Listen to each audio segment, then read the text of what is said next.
Boa noite.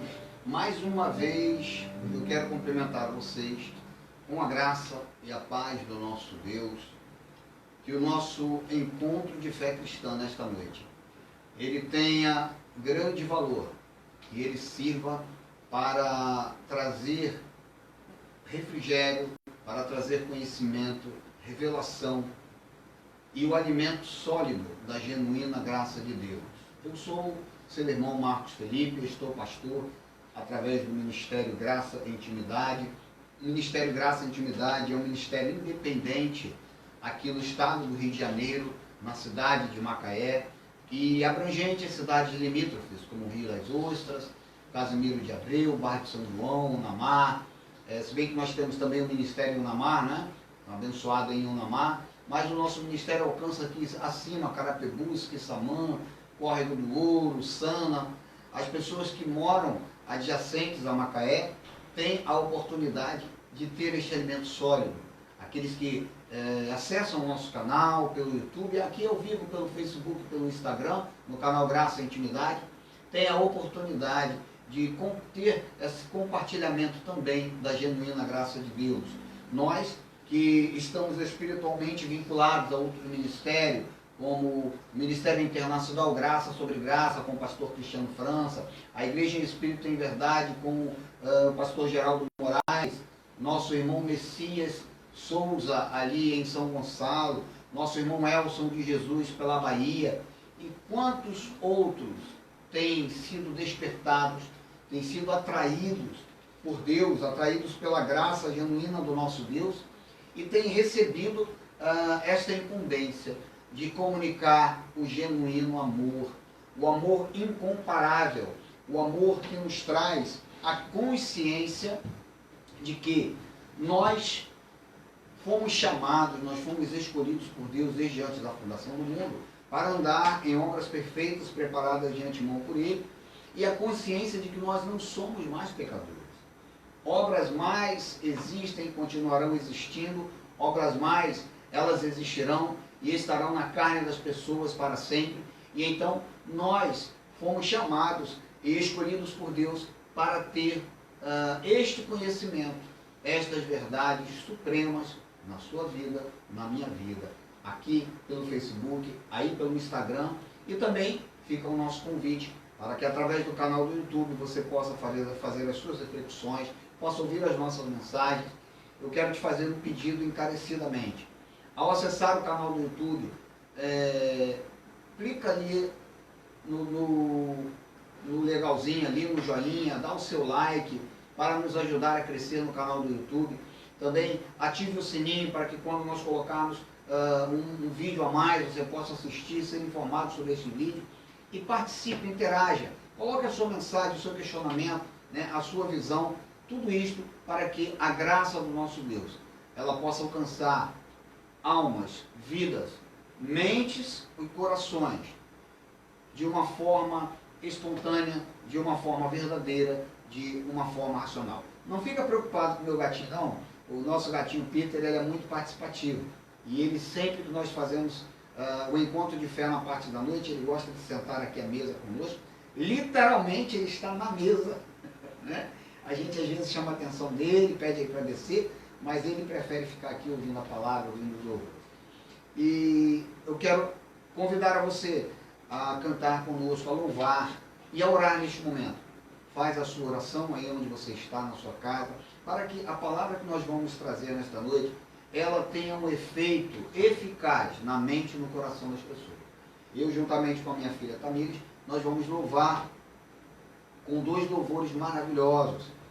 Esse primeiro louvor, Amor Incomparável. Você sabe que o conteúdo da nossa mensagem hoje, ele tem um pouco a ver com este louvor, sim. Embora este louvor aqui ele fale de pessoas que estavam presas à distração desta terra, desta vida, e as pessoas deixaram de ter um apego, uma noção ao verdadeiro amor de Deus. Mas eu quero fazer uma analogia dentro da letra deste hino àqueles amados, aqueles escolhidos, os eleitos, nossos irmãos, que estão presos à religiosidade. ficaram presos durante anos, muitos ainda estão presos, aguardando uma volta, um arrebatamento, aguardando a última semana, a 70ª semana de Daniel, estão achando que estão na 69ª semana, enfim, as interpretações que a religião deram à Bíblia, né, ao livro dos judeus, e que serve para nós como regra de fé, regra prática da fé cristã, deram interpretações que têm direcionado para os anos que já passaram, porque se você parar para pensar, na década de 60, na década de 50, na década de 30, isso já era pregado.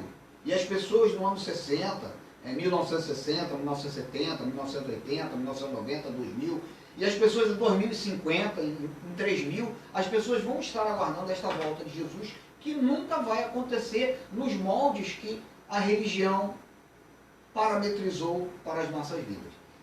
Foi moldada de uma forma completamente interpretativa, com uma visão equivocada do que é o verdadeiro Evangelho. Inclusive, alguns que pregam a graça de Deus. Então, o nosso ministério, ele não tem compromisso com homens, ele não tem um compromisso com finanças, com dinheiro, que nós temos que fazer encontros para arrecadar, para poder pagar as nossas contas, não. Nosso ministério, assim como o ministério de Geraldo Moraes, de Cristiano França e outros mais, tem um compromisso de levar a genuína graça de Deus. Guardando as devidas proporções, nós não somos o dono da verdade. Nós não somos a essência, o suprassumo da verdade. Não. Eu, o Cristiano, o Messias, o Geraldo, no entanto, porque veio para o Evangelho, veio para o conhecimento da visão de Deus já na sua idade adulta, mas nós que fomos criados dentro da religiosidade sistemática, de um sistema religioso hipócrita, de um sistema com todo respeito, não as pessoas, mas a hipocrisia do sistema, um sistema falso, um sistema hipócrita voltado apenas para finanças, um sistema que olha para o bolso das ovelhas de Cristo e quer colocar a mão dentro do bolso das pessoas. Então, a nossa visão não é esta visão. A nossa visão é levar o genuíno Evangelho da graça de Deus com amor, com temor, com tremor, não com revolta, não com revanche, não é nada disso. Nós temos o mesmo amor que nós sempre tivemos. Quando a graça de Deus iluminou os olhos do nosso entendimento, muito mais, nós podemos vislumbrar esta possibilidade de compartilhar com pessoas este amor. Foi assim o nosso viver num mundo tão cruel da religião.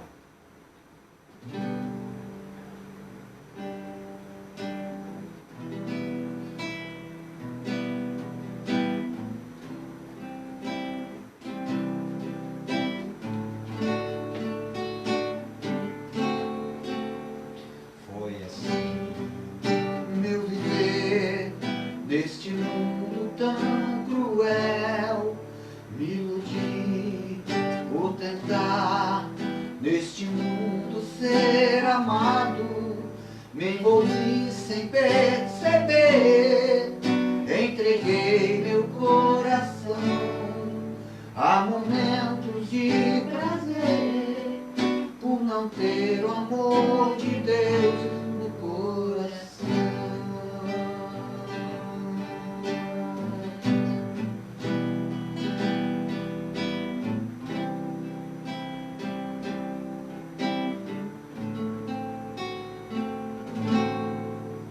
Hoje eu sei o porquê eu não pude ser feliz.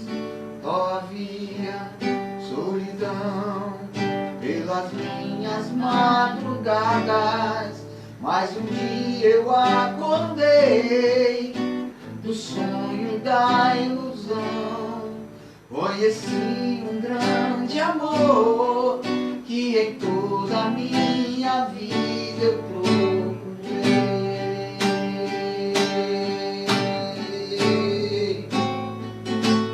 Nem o amor de um pai, nem o amor de uma irmã, nem o amor de um irmão, muito menos a paixão pode se comparar ao amor de Jesus. Deu por mim a sua vida lá na cruz.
Que a paixão muitas vezes ela é avassaladora, a paixão ela destrói, nem o amor da nossa mãe, que é um amor quase que incondicional, porque na verdade o amor incondicional é o amor de Deus, que entregou-se por nós. Talvez você diga assim, vocês são loucos, por que o amor dele é incondicional? Vocês vivem por muita fé. Sim, claro, a nossa vida ela é como uma fumaça, ela é como uma flor que nasce de dia e de noite ela murcha. A nossa vida, ela é passageira. Na semana passada nós perdemos uma amiga. Nas últimas semanas, nos últimos meses, nós temos perdido pessoas para este vírus. Muitos de nós que passaram pelo vírus, eu passei, minha família, teve gente da minha família que passou, minha esposa, nós tivemos o nosso organismo afetado, mas vencemos através do nosso Deus, com certeza, porque a vontade de Deus, ela é soberana. Ela é boa, perfeita e agradável. Sabe por que eu falo isso? Porque nem você, nem eu pedimos para nascer, nem você, nem eu sabemos a hora da nossa partida, e nem você, nem eu podemos mudar um fio de cabelo que nasce na nossa cabeça. Por mais que nós possamos ter cuidado, cuidar da nossa saúde, por mais que nós possamos nos alimentar bem, fazer exercícios físicos, né, cuidar da higiene mental, ter sempre a nossa mente renovada, conforme Paulo ensinou, nesta vida física, nós somos limitados. Entretanto, porém, contudo, todavia, Ele, com o seu amor incondicional, um amor incomparável, Ele tornou possível a eternidade para nós. Aquilo que o primeiro Adão, ele matou, ele tirou a comunhão, ele tirou a eternidade. Por isso que houve o arrebatamento que Paulo falou. Aqueles que morreram de Adão, até de Caim, né, até os profetas, eles foram arrebatados ali quando Cristo venceu a morte. E os que ficaram vivos também receberam este mesmo arrebatamento. Em que sentido? Hoje nós somos novas criaturas. É isto que o povo de Deus não consegue enxergar. E fica aguardando o arrebatamento que as pessoas vão subir igual fantasmas, e o avião vai bater, e o ônibus vai, o trem vai descarrilar. A última trombeta, loucura, loucura, loucura total. Aquele disco é um disco terrível. Aquilo é um demônio, aquilo sim, é um capodaimon. O discozinho ruim, péssimo, com todo respeito, né? Mas, amados, eu vou dizer para vocês, não há nada que nós possamos fazer, a não ser descansar em Deus. O nosso sabato, o nosso sábado, o verdadeiro sábado. Nós verdadeiramente temos o advento do sétimo dia em nós. Nós não apregoamos o adventismo no sétimo dia da forma que a religião prega, mas nós pregamos o advento do sétimo dia, o verdadeiro sábado, o verdadeiro descanso. Como disse Paulo lá naquela época, Cristo em nós. Hoje eu posso dizer a certeza da glória. A igreja Nova Jerusalém, que já foi ataviada, noiva, esposa, somos nós, eu e você e eu juntinhos. Por isso nós vamos louvar mais uma vez.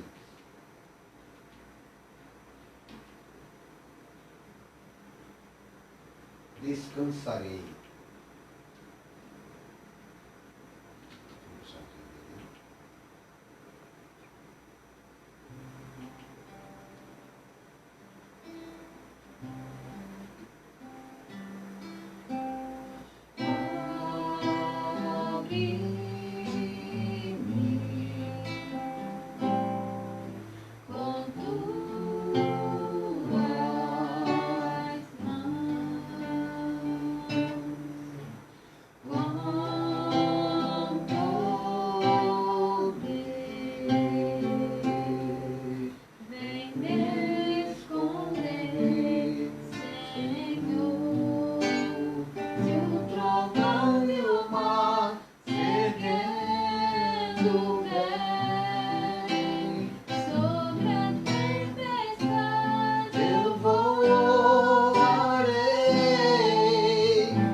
E esse é o cerne da nossa mensagem de hoje, de certa forma, entrar no repouso, entrar no descanso. Por quê?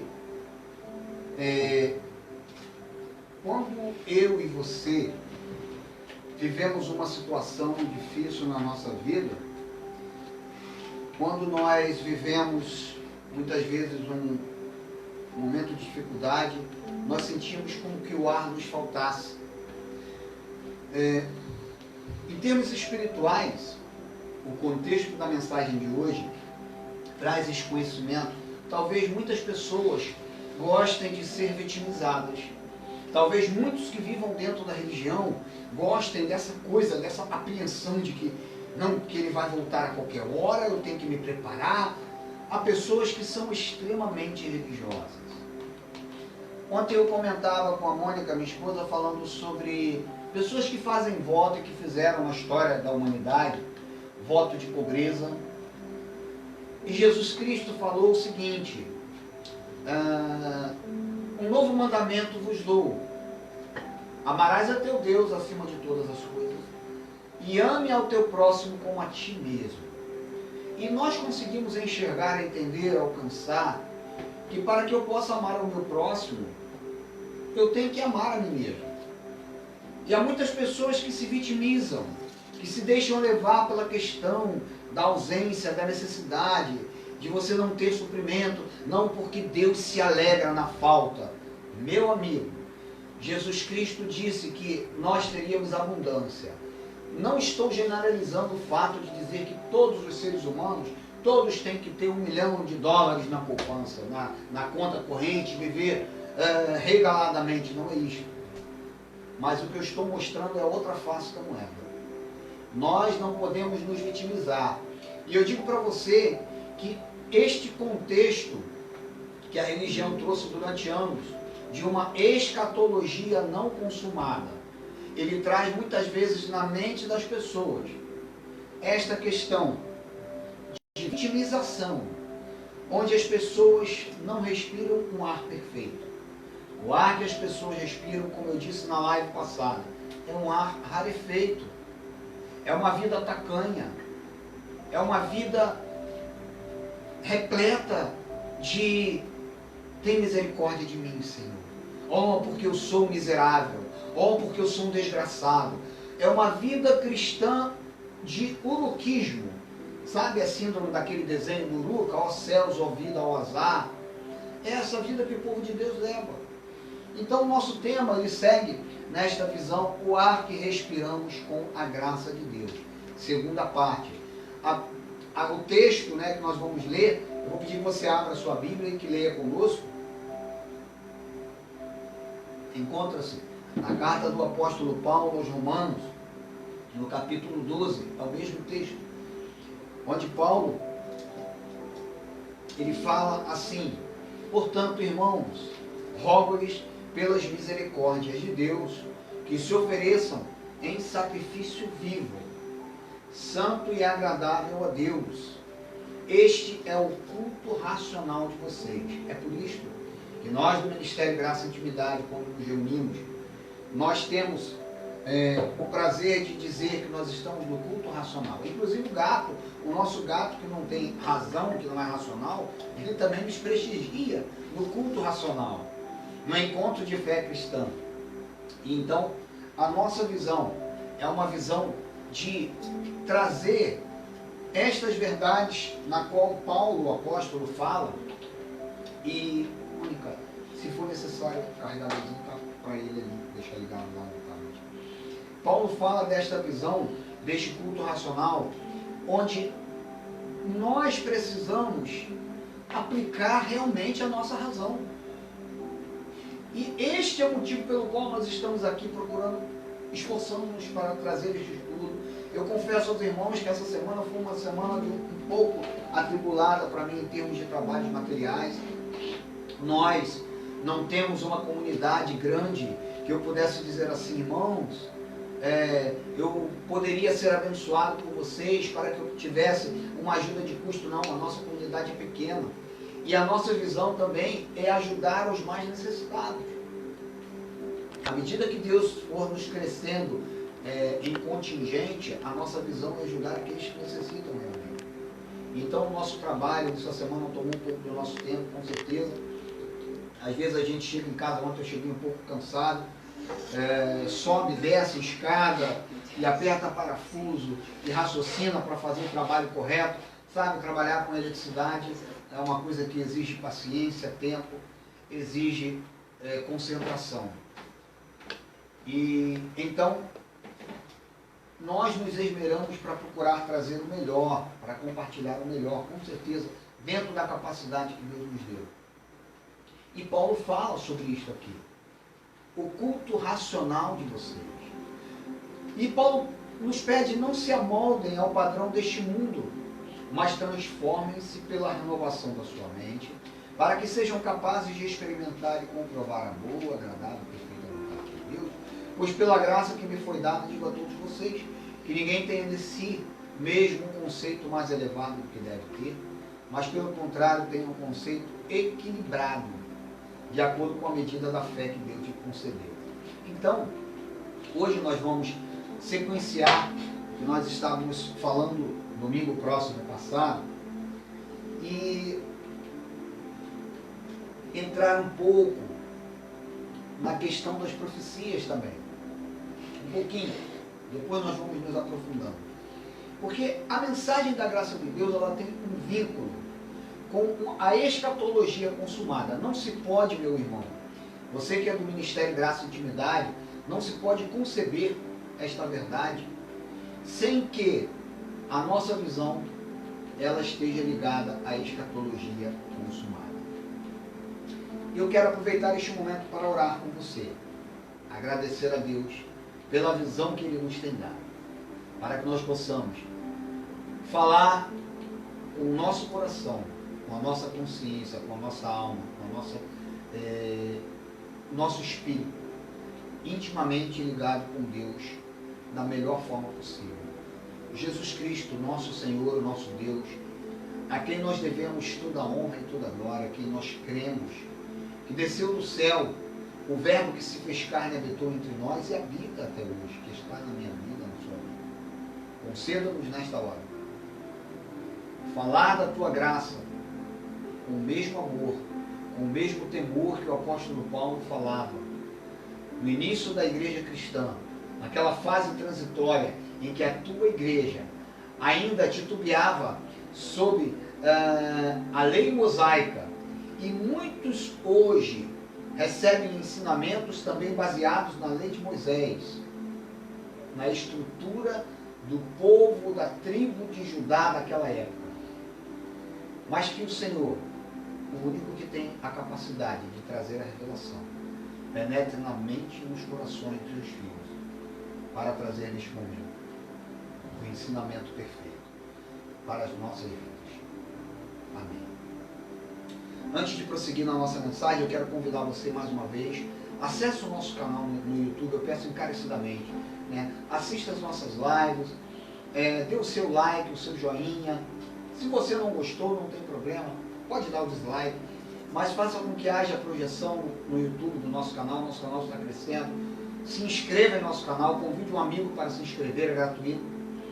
E se você tiver o desejo de ajudar, de cooperar com o Ministério Graça e Intimidade, faça contato conosco através do nosso telefone, o DDD 22 981552308. Nosso WhatsApp está nesse número. Se você quiser solicitar a sua oração, seu pedido de oração, pode fazer contato comigo nesse momento. Estou com o WhatsApp aberto aqui. Se você tiver nesse momento algo que você solicite, através da oração, nós teremos um imenso prazer em, no final desta mensagem, orar juntamente com você. No final desta mensagem, trazer uma palavra de oração ao nosso Deus, pela sua vida, pela vida dos seus familiares, por aqueles que estiverem ligados aí em nosso canal, ok? Então vamos lá. Estamos ao vivo pelo Facebook, pelo Instagram, e posteriormente, no final dessa live, nós vamos levar para o YouTube esta mensagem maravilhosa. Então, como nós lemos inicialmente, o nosso culto é com a razão.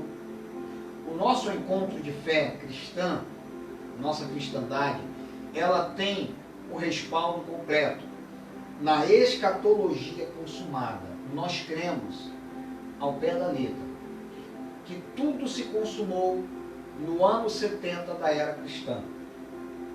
Não há nada mais a ser consumado em termos de escatologia. Então, o vínculo, né, há um encadeamento, há um elo, há uma conexão, uma associação. A mensagem da graça de Deus só tem nexo se ela estiver sendo veiculada com este sentimento, com este conhecimento de que a escatologia é consumada. Mas nós temos recebido durante dezenas de anos uma escatologia sempre prestes a acontecer. Você que tem um pouco mais de 35, 40, 50, 60, 70 anos, você que, né, viveu bastante, você deve lembrar-se, quando você era pequenininho, lá em Barbacena, quando você era menininho, a mamãe, a vovó, o vovô falava, olha, Jesus vai voltar, prepara-te, Jesus está voltando. E aí tinha aquele tom de medo, aquele tom de pavor, de pânico, olha, cuidado, cuidado, não faça... Aí cantava aquela música, cuidado olhinho no que vê, cuidado boquinha no que fala, porque o Salvador do céu está olhando, e se ele voltar e você for pego assim, você não vai ficar, e vai para o quinto dos infernos, e vai para o sexto dos infernos, e vai morrer, e vai morrer! E aí você ficava desesperado, eu ficava desesperado, porque nós recebemos estas informações desvinculadas da visão de uma escatologia consumada. Quando nós podemos perceber que o profeta Daniel, ele recebeu a visão do juízo de Deus sobre Israel, e não sobre todas as nações que existem, ou ainda vão existir. Porque a cada tempo que passa, surgem novas nações com novos nomes. O peso da ira de Deus pela rejeição de Israel e o comportamento daquele povo durante a sua trajetória, nos períodos da história da humanidade, antes da vinda de Cristo, antes da vinda do ungido, foi duramente cobrada por Deus e foi mostrada ao profeta Daniel. Daniel capítulo 9, do 20 ao 23, abra a sua Bíblia e depois reflita, depois leia a história, contextualize, peça a Deus que te traga esta revelação, este entendimento, este conhecimento, para que não fique você dizendo que foi o pastor A, B, C, D, né, que vomitou o conhecimento, que trouxe o conhecimento. Não, porque nós, durante anos, fomos levados a receber este conhecimento, todos os conhecimentos que traziam para nós, e nós não examinávamos. Muito mal, nós trazíamos a Bíblia embaixo do sovaco, levávamos para a igreja e líamos o Salmo 91, o Salmo 23, o Salmo 1, né? E por aí vai. Daniel capítulo 9, do 20 ao 23. Enquanto eu estava falando e orando, confessando o meu pecado e o pecado de Israel, o meu povo, veja, Daniel em nenhum momento aqui, ele fez menção de um povo que surgiria no futuro, de toda a humanidade, de uma situação que pudesse abranger alguém que ele não conhecia, que hoje nós conhecemos, e que há 70 anos atrás, há 150 anos, as pessoas conheciam. Há 500 anos atrás, 521 anos atrás, não havia nação brasileira. Os índios já estavam aqui, mas a nação não tinha sido descoberta. E se alguém pregasse esse tipo de mensagem, nunca faria menção ao Brasil. Hoje, o povo brasileiro, ele quer incutir na mente do povo brasileiro esta mensagem. E este livro de Daniel, o profeta Daniel, ele diz justamente isso. Eu estava orando, confessando. Hoje nós não oramos e confessamos o nosso pecado, porque lá em Hebreus 9, 26, é bem claro. Jesus aniquilou o pecado. Não há mais o pecado que faz com que eu e você tenhamos condenação, e com isso nós precisamos ir a Deus, pedir perdão por pecados, pensamentos, palavras e obras. Eu era assim quando eu era pequenininho. Eu, quando orava, Senhor, eu entro na tua presença e te peço perdão por pensamentos, dos meus pecados em pensamentos, palavras e obras. Eu orava assim hoje, amanhã, quando eu fosse orar, eu orava novamente, e todo dia eu estava pedindo perdão por meus pecados. Eu ultrajava o sangue da aliança, eu anulava aquilo que Cristo fez pelo seu povo e por todos nós. Porque nós não provamos o pecado da lei de Moisés, as transgressões. Nós já nascemos isentos da culpa. Nós já nascemos isentos de pecado, livres de pecado. Por isso que Daniel estava confessando o pecado dele e o pecado de Israel. Meu povo, dizia assim Daniel, e não Marcos Felipe, e fazendo o meu pedido ao Senhor, ao meu Deus, em favor do seu santo monte. Enquanto eu ainda estava em oração, Gabriel, o homem que eu tinha visto na visão anterior, veio a mim voando rapidamente para onde eu estava. A hora do sacrifício da tarde, ele me instruiu e me disse: Daniel, agora vim para dar-lhe percepção e entendimento. Assim que você começou a orar, houve uma resposta que eu lhe trouxe, porque você é muito amado. Que coisa maravilhosa. Deus disse para Daniel que ele era muito amado. E Deus fala para você e para mim sempre: nós somos amados de Deus. Por isso que ele disse: eu vim para que tenham vida e vida em abundância. Uma mensagem, uma palavra que é extensiva a todos nós. Em nenhum momento Jesus disse: eu vim para que fiqueis apreensivos, porque na minha volta, aquele que não estiver preparado. Aí eu faço a seguinte pergunta: se isso fosse verdade, diz para mim.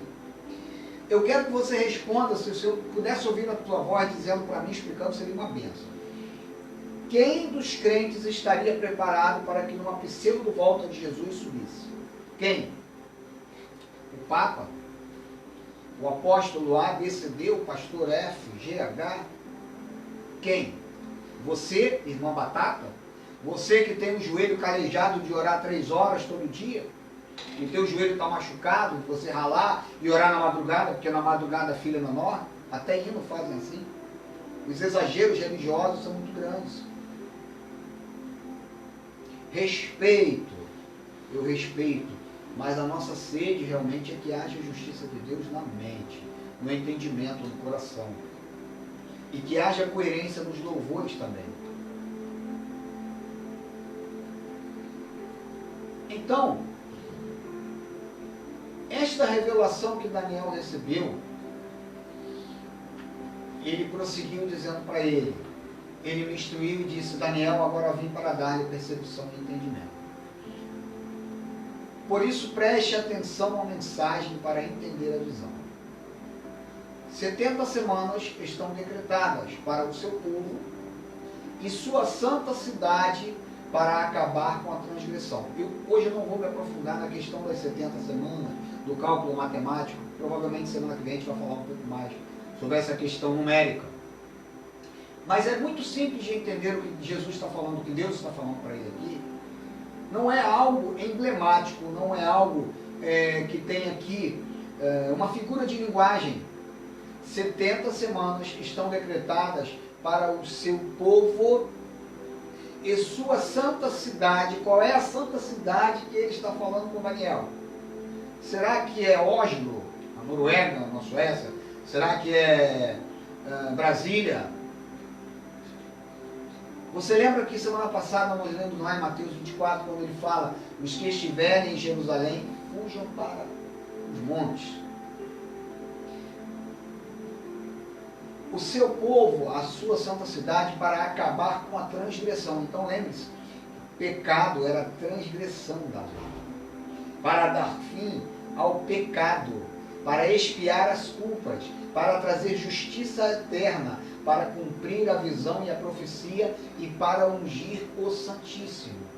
Então, meu amado, este versículo 24 do capítulo 9 de Daniel já se cumpriu. Na medida do entendimento da fé cristã, a justiça eterna já foi trazida, ela se cumpriu, o Santíssimo foi ungido. O grande problema é que a visão religiosa, que ainda hoje, dia 30 de maio de 2021, às 19 horas e 49 minutos, muitas pessoas, elas querem a todo custo colocar goela abaixo, porque receberam por tradição, ou porque acham que tem um compromisso com a sua convenção, com a sua denominação. É por isso que muitos estão ouvindo a graça de Deus e deixando 10, 20, 30, 40 anos de denominação religiosa e partindo para o que é perfeito, a pregação do Evangelho da genuína graça de Deus.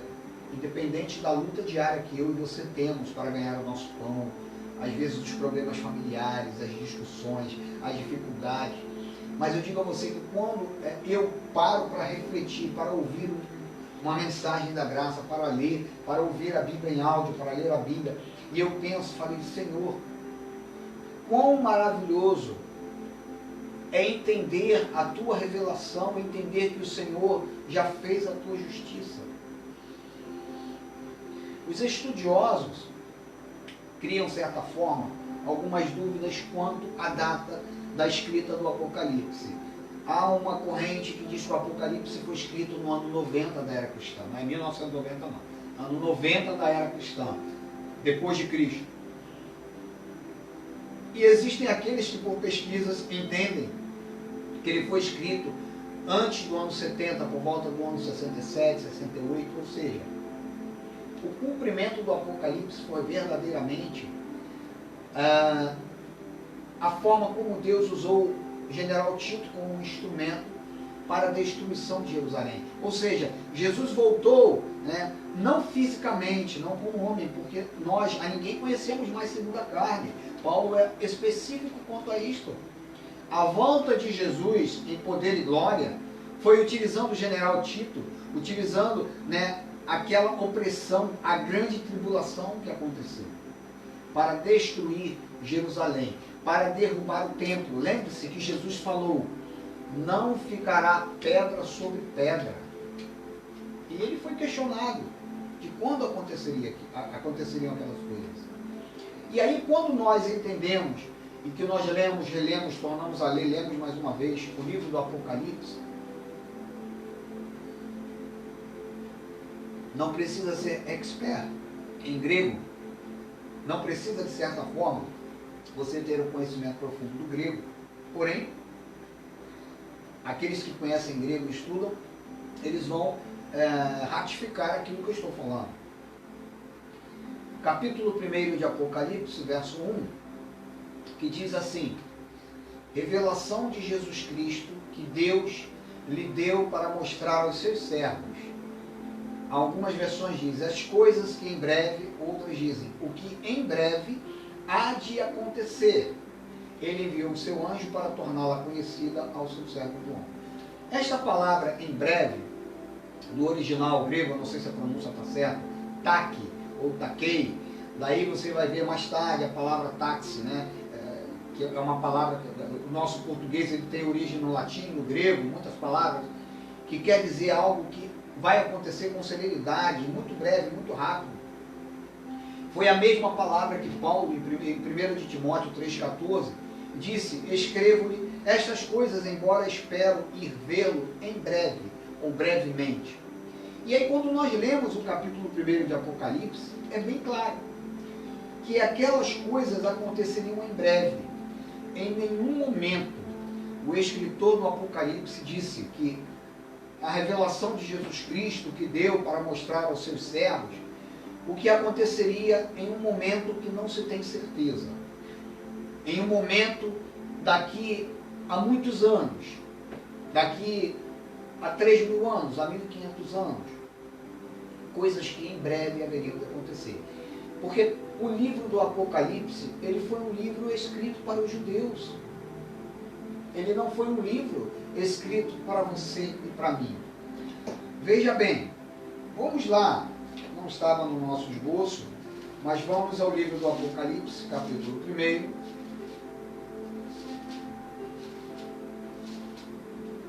Eu vou ler novamente isso aqui, nós já temos lido, né? A repetição é a mãe do aprendizado, com certeza.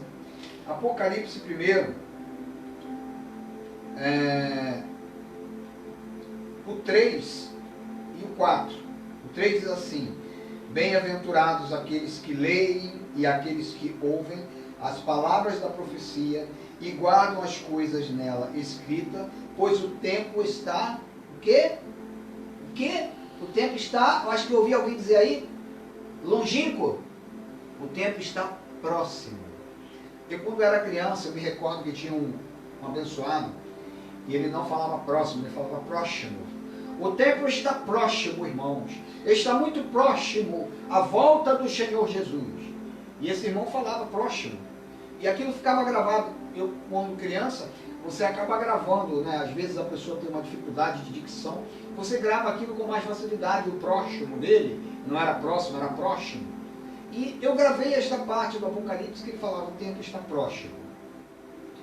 E eu, lendo hoje adulto, eu queria entender, porque eu estou em 2021, ele leu aquilo ali mais ou menos em 1980, e essa proximidade até hoje não aconteceu. Mas antes dele ler o tempo está próximo, os pais dele provavelmente também já liam que o tempo estava próximo.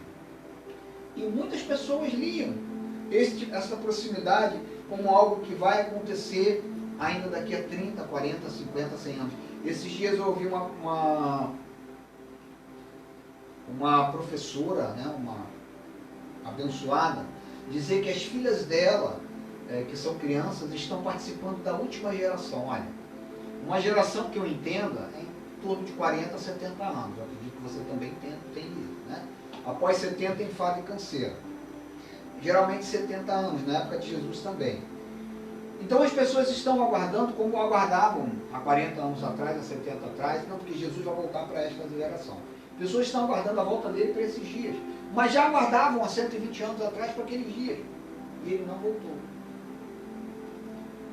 E aí, esse capítulo 1, versículo 4, para quem foi escrito o Apocalipse? João, as 7 igrejas que se encontram na Ásia, graça e paz a vós outros da parte daquele que é, que era e que há de vir, da parte dos 7 espíritos que se acham diante do seu trono, e da parte de Cristo, a fiel testemunho primogênito. E então, a carta que João escreveu foi destinada, o endereço dela não foi a estrada do Rio Pequeno, não foi a Avenida Santa Cruz, não foi a Avenida Presidente Vargas. A carta que João escreveu teve um destino bem específico, às 7 igrejas da Ásia. Irmão, é muito importante nós termos isso em mente. Que existem algumas situações de forma hermenêutica, mas vocês não estão fazendo assim. Isso é hermenêutico. Se você analisar, você vai ver que faz parte da interpretação, da regra de interpretação do texto. João não está sendo, não é algo profético, não é algo que nós podemos tirar para nós. Foi bem claro e específico. Esta carta era para aquele povo. Algo que iria acontecer, estava próximo de acontecer para eles. E não para nós. Ou seja, o que Paulo falou da plenitude dos tempos.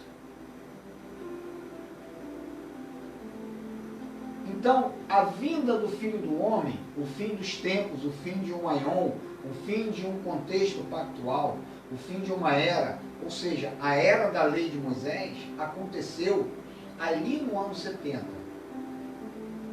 Talvez esses dias eu estive conversando com algumas pessoas que me disseram, já há alguns anos, estão questionando muito o que aprenderam na religião. Pessoas novas, com 28, com 30, 31 anos.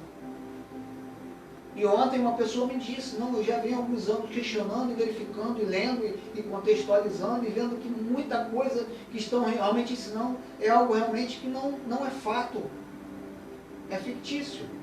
É algo produzido pela mente doente religiosa da tradição.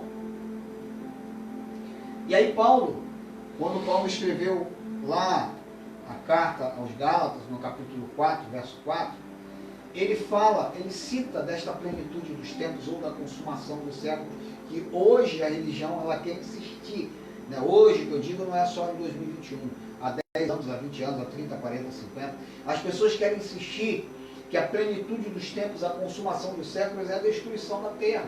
Não, porque o efeito estufa está aí. Ó. As geleiras vão se desgelar, A Terra já passou por enormes transformações, e vai continuar passando por transformações.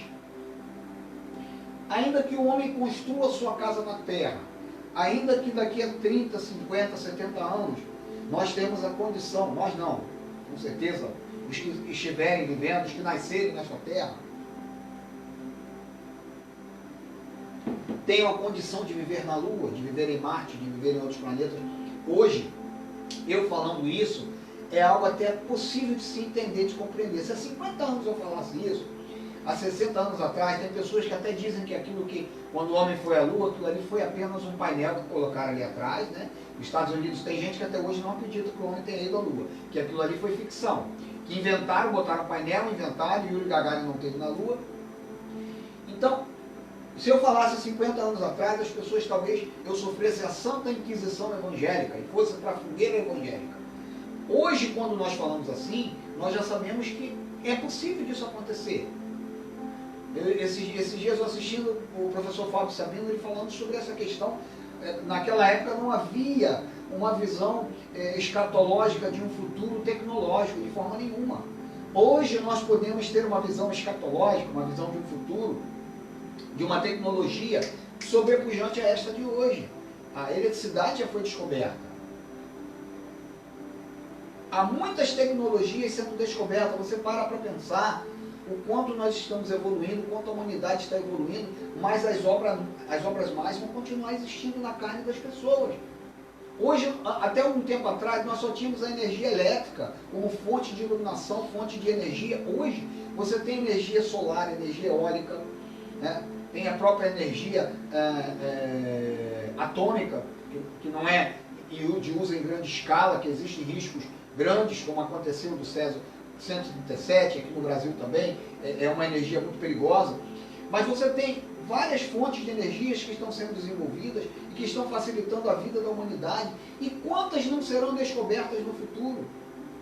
Eu costumo brincar, falo com meu filho, a minha filha, agora a Mônica falou para mim, eu só moro em tal lugar quando o transporte molecular existiu. Eu costumo brincar dizendo que no futuro, que não é próximo como o do Apocalipse, existirá o transporte molecular. E você vai poder ser teletransportado para outro lugar. Se isso vai existir ou não, não sei.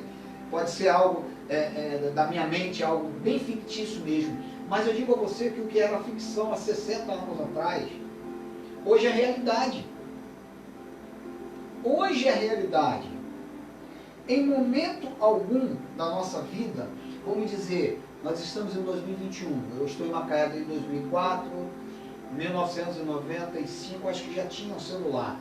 Eu acho que na década de 80 que o celular foi criado, se não me engano. Se eu tiver certo aí, a Tamires e a Mônica me ajuda aí.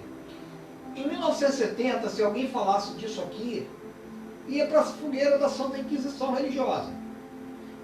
Em 1900, então, estava morto.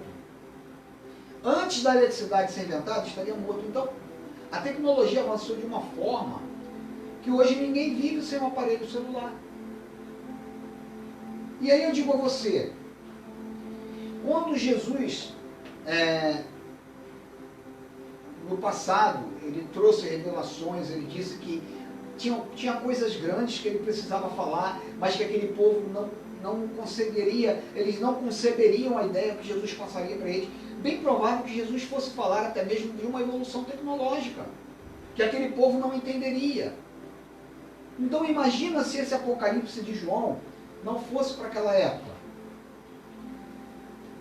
Eu creio, meu amado, piamente, que a vontade de Deus boa, perfeita e agradável para a humanidade é que muitas coisas aconteçam, muita evolução. Eu não acredito que Deus daria capacidade ao homem de descobrir tudo que o homem descobriu até hoje, e de uma hora para outra ele anularia, ele destruiria essa terra. O nosso Deus não é assim. O reino dele é um reino eterno, espiritual, e que nós já vivemos ele, a princípio com o entendimento. Nós já entendemos e já estamos dentro deste reino.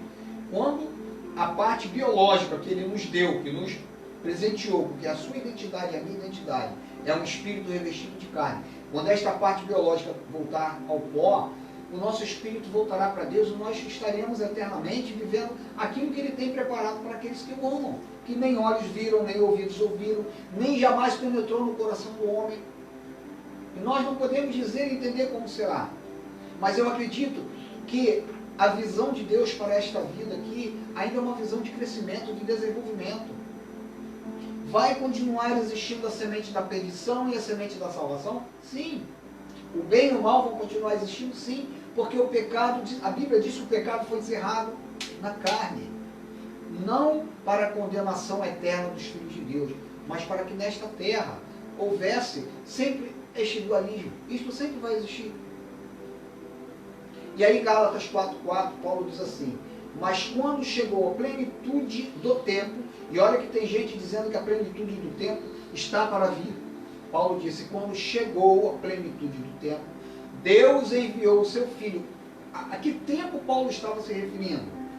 Ao fim da era mosaica, daquele tempo ali, que regia a espiritualidade de Deus, do relacionamento de Deus para com seus filhos, do relacionamento de Deus para com os homens.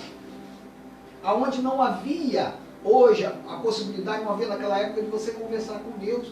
O sumo sacerdote tinha que levar para Deus o sacrifício para que você pudesse, e ele não conversava direto contigo, ele não falava ao teu espírito. Ele hoje põe em nosso espírito as suas verdades, conforme diz Paulo lá no livro aos Hebreus. O nosso mestre, o nosso professor é o Espírito Santo de Deus. Deus enviou seu Filho, nascido de mulher, nascido debaixo da lei, a fim de redimir os que estavam, olha, Paulo foi bem claro, a fim de redimir os que estavam debaixo da lei, os que estavam debaixo da lei, para que recebêssemos a adoção de filhos. Então, aquele povo para o qual estava pregando, Paulo estava pregando, receberam a adoção de filhos. Eles receberam o arrebatamento. Quando aconteceu a parousia, a volta de Jesus, ele foi e arrebatou os mortos, e depois os que estavam vivos foram arrebatados, não no sentido de sumirem e desaparecerem. Os seus espíritos entraram em conexão divina com Deus, como todos que nasceram depois da cruz, eu, você, os que são filhos da salvação, têm esta conexão com Deus. Independente de religião A, B, C, D, independente da sua visão, do seu entendimento, da sua capacidade intelectual. Talvez você não acredite da forma como eu prego, como eu exponho a verdade da graça de Deus. Talvez você seja um intelectual, uma pessoa muito inteligente, que lê, que ouve, que estuda, que conheça muito, seja muito sábio. Mas o Espírito perfeito está em você também, se és o Filho da salvação. E naquela época, esse Espírito, ele havia sido neutralizado. Ele estava, a separação havia entre o homem e Deus. Por isso havia necessidade de todo aquele ritual, tudo aquilo que o povo judeu fazia, os 613 mandamentos, né? Havia a aplicação da lei através do sumo sacerdote, tudo aquilo que se fazia, que nós lemos a história e conhecemos, que é algo muito amplo. Havia uma necessidade grande, mas ali Paulo estava dizendo que na plenitude dos tempos, ele veio a fim de redimir os que estavam sob a lei, para que recebêssemos a adoção de filhos. Se assim fosse, agora Paulo escrevendo aos Hebreus 9:26, se assim fosse, Cristo precisaria sofrer muitas vezes, desde o começo do mundo, mas agora ele apareceu uma vez por todas, no fim dos tempos, para aniquilar o pecado mediante o sacrifício de si mesmo. E aí, meu amado irmão, fica a reflexão para todos nós. Tudo o que aconteceu na história da humanidade, e o historiador Flávio Josefo, para quem tem interesse, leia um livro extenso, muito grande, A História dos Hebreus. Flávio Josefo, ele transcorre ali, primeiro ele fala sobre a história dos hebreus na Bíblia, depois ele conta o que aconteceu quando ele viu a destruição de Jerusalém, aquela destruição que ele presenciou. A história, ela mostra essas verdades que são irrefutáveis, e nós não podemos negar que a história da humanidade, junto com a história da Bíblia, junto com o que nós vivemos hoje, ela é um fato de que o reino de Cristo já foi estabelecido, ele já está nesta terra, o seu Espírito Consolador, ele já habita em nós, não há necessidade de você buscar o Espírito Santo. Infelizmente existe uma mentalidade no povo de Deus de algo que não é categórico, de algo que oscila. O povo de Deus ora está no céu, ora está no inferno. Ora está em graça, ora está na lei. Ora o povo é feliz, ora o povo está apreensivo. Porque esse Jesus que eles pregam que vai voltar, se voltar, ele pode ficar. Porque não deu tempo dele pedir perdão pelos pecados, pelos pensamentos, palavras e obras. Então é um raciocínio, se nós até andarmos dentro desta linha de pensamento, é um raciocínio lógico também. Ninguém teria condições de ser perdoado se dependesse desta questão de um Jesus que fosse voltar para nos arrebatar, para levar para o céu. Então, quando nós lemos este capítulo 9 de Daniel, nós percebemos que as 70 semanas na qual, na profecia de Daniel, foram mostradas, elas se cumpriram. Há uma linha de pensamento pós-tribulacionista, pré-tribulacionista. Tem pessoas que ainda defendem e pensam que nós estamos na semana 69. Alguns até acreditavam que a semana 70, lá em 1945, quando Israel foi estabelecido como nação, lá na ONU, né, pelo embaixador até brasileiro que assinou.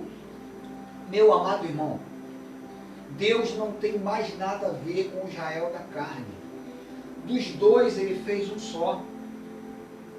A palavra ela é bem clara, que dos dois ele fez um só corpo. O Israel que Deus hoje tem a ver é o Israel espiritual. É a igreja de Cristo, é o Israel de Cristo. Não há o porquê as pessoas imaginarem que há um benefício de Deus para com esta nação de Israel atual que está aí.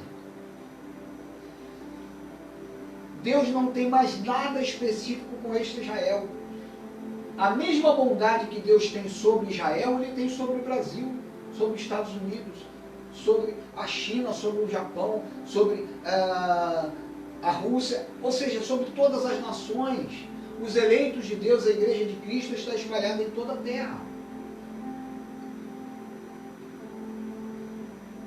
Não há hoje, de acordo com o entendimento da graça de Deus, a possibilidade de Deus ter um povo específico, humanamente falando, uma nação específica. Porque o relato bíblico é bem claro. E ele uniu os dois povos. E dos dois povos ele fez um. Então, quando eu e você entendemos estas verdades, quando nós entendemos que Cristo, ele é o ungido de Deus, e que aquela última semana se cumpriu, em que ele foi morto, mas que ele ressuscitou, e que a igreja passou por uma fase de transição, onde muitos ainda praticavam as obras da lei.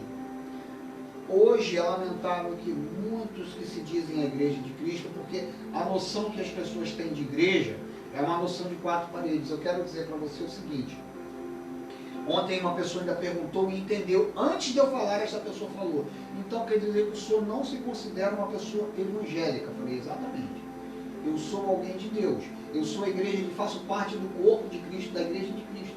Eu não defendo esta bandeira do evangélico em si, que criou um sectarismo. O católico apostólico romano, o católico apostólico evangélico, aí vem o espírita, vem o bandista. Olha, não estou dizendo para você também que eu tenho uma visão de unidade das religiões, né? Não, que todo caminho leva a Deus, não é isso. Eu creio que existe um só Deus, e que ele tem os seus filhos, não é ecumenismo, não falo de culto ecumênico. Deus tem os seus filhos espalhados em todos os lugares. O que acontece, meu amado irmão, é que quando você não recebe o entendimento da escatologia consumada, da verdade de que Jesus já voltou, desta mentira toda que é pregada por aí durante anos e anos, você deixa de reinar em vida. Muitos dos nossos irmãos que estão dentro do catolicismo romano, eu respeito, eu amo, que estão no espiritismo, no candomblé, em outras denominações, até mesmo nas igrejas que se dizem evangélicas. deixam de reinar em vida. Porque enquanto o nosso irmão que está no candomblé, ele faz um despacho ali, o evangélico vai e faz um sacrifício subindo ao monte e jejua 3 dias e 3 noites. Não há diferença. A única diferença que existe é como quando aconteceu na escravidão, né? O católico não podia, o negro ele não podia ter acesso à adoração na igreja católica. Ele deu o nome do santo da igreja católica ao santo, né, da sua religião ali. E aí, por exemplo, não estudei profundamente, o São Jorge é o mesmo Ogum, e são nomes, mas eles adoram o mesmo santo. Então a situação hoje ela não é diferente.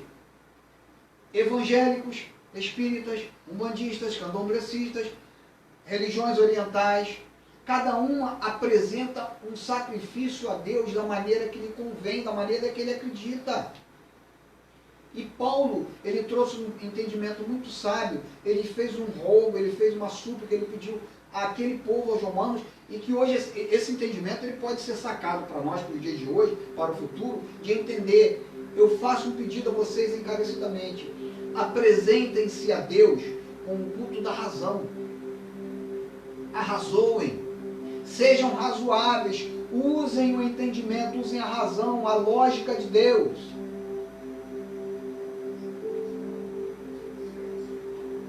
E façam uma conexão com a verdade histórica, com a verdade de Deus, com o entendimento perfeito.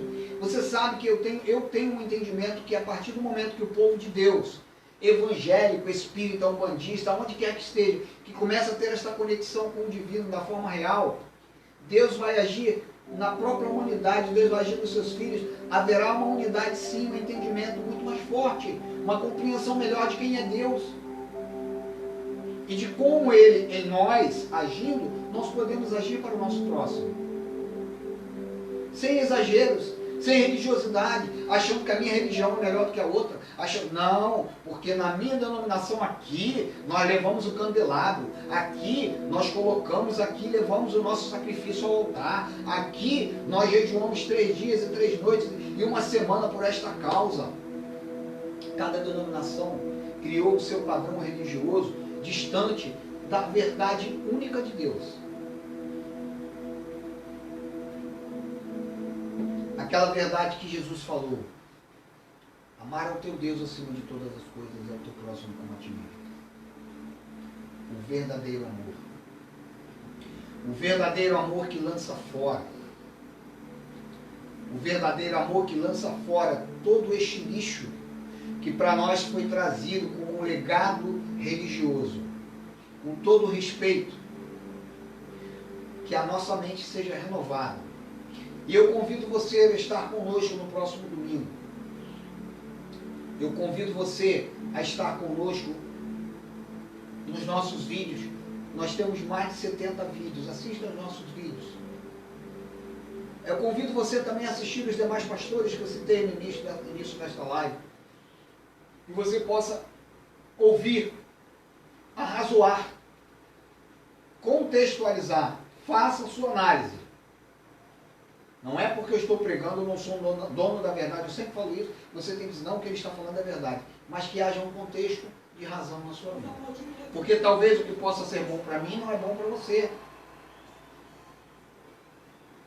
Esses dias eu ouvia o Geraldo Moraes falar que alguns criticam ele porque ele prega de terno e gravata.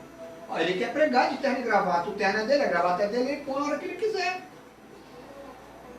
Se eu um dia quiser estar aqui de terno e gravata, tiver frio, porque no frio eu boto uma roupa mais fechada, e pregar de terno e gravata, eu vou pregar, e ninguém tem nada com isso. As pessoas muitas vezes confundem. Então o que muitas vezes é bom para a minha pessoa não é bom para a sua pessoa. Mas em termos espirituais, do Deus único e verdadeiro, há um só evangelho. Efésios 4, Paulo é bem categórico em falar. Há um só Deus. Há um só batismo. Qual foi o batismo que Paulo citou nas suas cartas? Nós fomos batizados na morte de Cristo. Nós quem? Aqueles dali e todos os que iriam nascer ainda. Porque senão seria necessário que Jesus morresse todo ano, a cada década, a cada 100 anos. O sacrifício dele foi único e verdadeiro. Hebreus capítulo 10, por um único sacrifício, ele nos aperfeiçoou. E aí, meu amado irmão, fica o meu convite para que você arrazoe sobre estas questões. O teu coração, a tua mente, estão conectadas com Ele. Cante ao Senhor com alegria. Cante na congregação dos justos. Eu quero convidar a você a orar juntamente conosco, a participar deste ministério. Deixe também seu pedido de oração, mais uma vez eu falo. Deixe a sua contribuição, caso você deseje, sinta no teu coração. É algo espontâneo. Nós não vimos aqui nas nossas lives para pedir dinheiro para ninguém, não. Nós não vamos enriquecer com isso, nós trabalhamos com o suor do nosso rosto, mas quando nós pedimos a tua ajuda, se você sentir o desejo, é para que nós possamos desenvolver melhor o nosso ministério, melhorar a parte técnica, né, melhorar a parte sistemática dos nossos sistemas de transmissão. Hoje nós temos, não sei como está a nossa internet hoje à noite nos deixou na mão, ficamos até preocupados, saber se íamos transmitir ou não. Quem sabe ter duas internets aqui, um link de internet mais potente, para que nós possamos ter a melhor transmissão para você. E aí fica o meu convite, ajude-nos, coopere conosco financeiramente também. Tem aí o nosso telefone no nosso Face, no nosso culto racional de hoje. É um pedido que eu faço em nome do Ministério Graça e Intimidade. O nosso abraço carinhoso ao pastor Zé Luiz, aos irmãos que estão conosco na MGI. Quero dizer a vocês, eu conto os dias para que em breve nós possamos estar juntos. Quero fazer um convite, no dia 27 do mês de junho, nós estaremos trazendo uma mensagem ali no Cajueiras, junto com o pastor José Luiz, falando sobre a multiforme sabedoria de Deus. Eu convido o povo Graça e Intimidade, aqueles que quiserem e puderem estar ali, né, estaremos na parte da manhã, trazendo uma mensagem, uma curta mensagem, que o Espírito de Deus desde já, ele possa ir trabalhando as mentes e os corações, para que haja receptividade, para que a sabedoria dele, através dos nossos lábios, do nosso entendimento, flua da melhor maneira possível, para a glória e honra dele, não para a nossa glória, porque nós não temos nada. Se nós estivermos vivos nesta terra, se Deus nos permitir, estaremos levando a mensagem ali no dia 27. Então é bem provável que no último domingo de junho nós não tenhamos live, ou que a nossa live seja à noite, aqui em nossa residência. Desejo a você uma semana de reflexão, de entendimento, de pesquisa, sim, para que este contexto da genuína graça de Deus flua no seu coração, flua na sua mente e alcance dezenas, alcance centenas, milhares de pessoas pela sua instrumentalidade, pela sua vida e pela minha vida. Cante ao Senhor, louve ao Senhor e agradeça por este ministério. Boa semana, que você tenha uma semana de paz, uma semana de tranquilidade, que o Espírito Santo de Deus está em você, traga os insights da verdade dele, para a tua vida, para a tua família. Amém e amém.